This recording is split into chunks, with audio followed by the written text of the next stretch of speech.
कौन है आरोपी?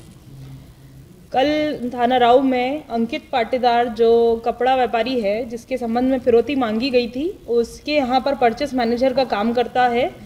अंकित पाटीदार ने थाने आकर रिपोर्ट लिखाई कि मुझे जो है कि इस प्रकार का मैसेज आया है जिसमें कि मेरे जो मालिक है उसकी बच्ची और उसके परिवार के लिए संबंध में उनको उड़ा दूंगा, मार दूंगा, जान से मारने के हिसाब से एक मैसेज उसको आया था, जिसके आधार पर हमने कल एक एफआईआर लिखी है और तुरंत कार्रवाई करते हुए इसमें 2 घंटे के भीतर हमने आरोपी को भी गिरफ्तार कर लिया है।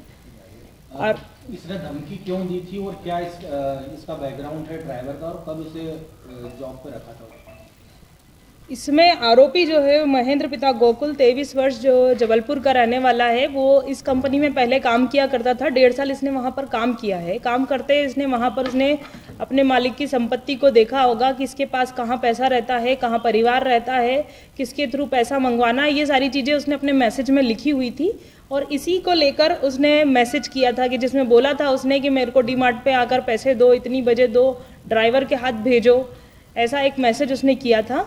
और चूंकि वो पहले उनके यहाँ पर लंबे समय काम किया हुआ था तो मैसेज किसको भेजना है ये भी उसे मालूम था, तो उसने जो उनका मैनेजर था उसको ये मैसेज किया था, जिसके आधार पर फिर हमने ये एफआईआर की है और आरोपी को भी गिरफ्तार किया है। क्या उसने बताया है कि ये बताता है कि 7-8 महीने पहले से ही उसने काम तो छोड़ दिया था, पर चूंकि मालिक ने उसे कुछ रुपया दे रखा था, तो जब मालिक ने उस रुपए को मांगने के लिए कुछ 15,000 रुपये उसके थे जिसको मांगने के लिए फ़ोन लगाया था, तो वो वापस से रिटर्न के मुझे इतने पैसे नहीं देने पड़ेंगे, इसको लेके उसने ही उससे फिरौती मांग ली। मैडम कितने रुपए लिए थे?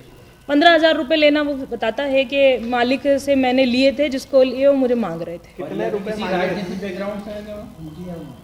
अभी तक उनके भाई का कोई बैकग्राउंड पता चला है, बाकी व्यक्ति का तो नहीं है।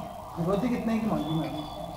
फिरौती कितने की मांगी? फिरौती उसने 30 लाख रुपए की मांगी है। क्यों मांगी थी बताया कुछ? उसके वही अपने में कोई कारोबार चालू कर लेता इन पैसों को लेके, चूंकि बाहर से आया हुआ था और कोई काम धंधा मेरे पास था नहीं, तो एकदम से जब उसने मालिक ने मुझसे पैसा मांगा तो मुझे ध्यान आया कि मैं ही उससे पैसा मांग के अपना कोई कारोबार चालू कर देता। गिरफ्त में आया आरोपी क्या सिर्फ सिंगल? जी बिल्कुल, उसने अब तक जो बताया है उसके आधार पर महेंद्र गोकुल की खुद की ये दिमाग की उपज थी, जिसमें उसने अपनी बहन के मोबाइल नंबर से जो है कि मैसेज किया था और लोकेशन बताई थी कि यहाँ पैसे लेकर आ जाओ।